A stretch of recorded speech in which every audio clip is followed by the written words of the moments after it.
एक बार की बात है, किसी नदी के किनारे एक शहर बसा हुआ था। एक बार वहां बहुत बारिश हुई, जिससे नदी ने अपना रास्ता बदल लिया। इससे शहर में पानी की कमी होने लगी, यहाँ तक कि लोगों के लिए पीने तक का पानी न रहा। धीरे धीरे लोग उस शहर को छोड़कर जाने लगे और एक वक्त ऐसा आया जब पूरा शहर खाली हो गया और वहां सिर्फ चूहे ही रह गए। चूहों ने वहां अपना राज्य बसा लिया। एक बार वहां की जमीन से पानी का एक स्रोत फूटा और वहां एक बड़ा सा तालाब बन गया।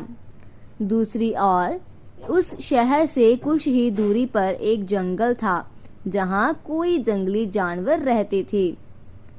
इन जानवरों के साथ कई हाथी भी वहां रहते थे, जिनका राजा था गजराज नाम का एक हाथी। एक बार की बात है, वहां भयानक सूखा पड़ा। सभी जानवर पानी के लिए हाहाकार मचाने लगे। भारी भरकम हाथियों की भी बुरी हालत हो चुकी थी। हाथियों के बच्चे बिना पानी के परेशान होने लगे। इतने में गजराज का दोस्त चील वहां आया और उसने खबर दी कि खंडहर बने शहर में एक पानी का तालाब है।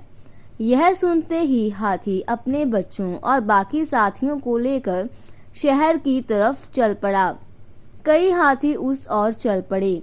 रास्ते में चूहों का शहर भी पड़ा। उन विशाल हाथियों के पैरों तले कई चूहे दबकर मर गए। इतना ही नहीं, हाथी फिर उसी रास्ते से वापस आए और कई और चूहे फिर से मारे गए। ऐसा कई दिनों तक चलता रहा और इस बात की खबर चूहों के राजा मुक्षराज तक पहुंची। वो इस बात को लेकर बहुत चिंतित हुआ। उसके मंत्रियों ने मुक्षराज को कहा, महाराज, आपको जाकर गजराज से इस बारे में बात करनी चाहिए। उनकी बात सुनकर मुक्षराज गजराज के जंगल उससे बात करने गया। एक बड़े से पेड़ के नीचे गजराज खड़ा था। मुक्षराज वहां सामने पड़े एक बड़े से पत्थर पर चढ़ गया और कहने लगा, गजराज को मेरा नमस्कार। मैं मुक्षराज हूँ। मैं उस खंडहर बने शहर में अपनी प्रजा के साथ रहता हूँ। हाथी को मुक्षराज की बात ठीक से सुनाई नहीं दे रही थी। वो थोड़ा नीचे झुका और चूहे की तरफ अपने कान करके बोला, हे नन्हे प्राणी, आप कुछ कह रहे थे क्या? क्या आप फिर से कहोगे? यह सुनकर मुक्षराज ने फिर से अपनी बात दोहराई, मैं मुक्षराज हूँ।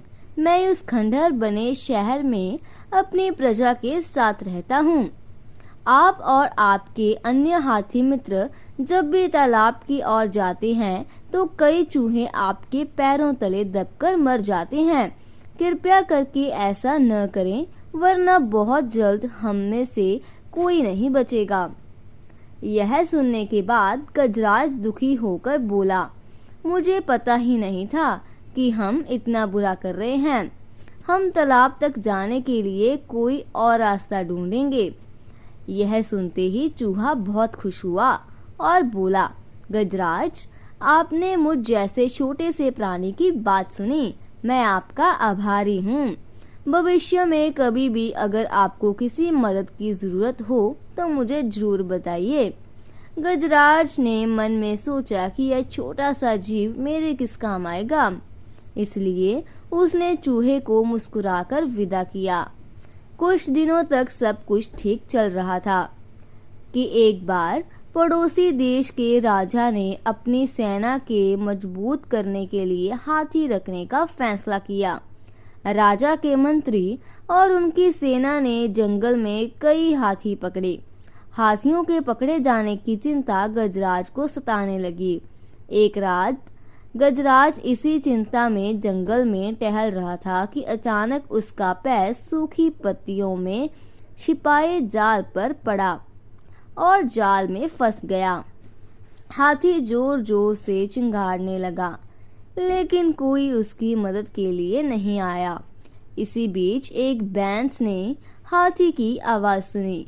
वो गजराज का बहुत आदर सम्मान करता था, क्योंकि एक बार गजराज ने बैंस को गड्ढे से निकालकर उसकी जान बचाई थी। गजराज को जाल में फंसा देख वो बहुत चिंतित हुआ और बोलने लगा, गजराज, मैं आपकी मदद के लिए क्या करूं? आपने जान देकर भी मैं आपकी मदद कर सकता हूं। गजराज ने कहा, तुम जल्दी से जाकर उस खंडर शहर में रहने वाले मुक्षराज को मेरी खबर दो। गजराज की बात सुनकर बैंस दौड़ता हुआ मुक्षराज के पास गया और उसे सारा हाल बताया। मुक्षराज ने जैसे ही यह बात सुनी, वो अपने कई सैनिकों को लेकर बैंस की पीठ पर बैठ गया और गजराज के पास पहुंचा।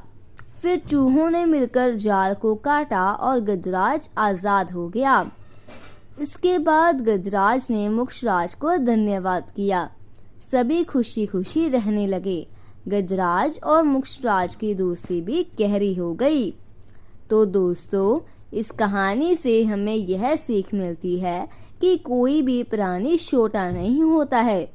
ज़रूरत होती है तो बस प्यार और विश्वास की।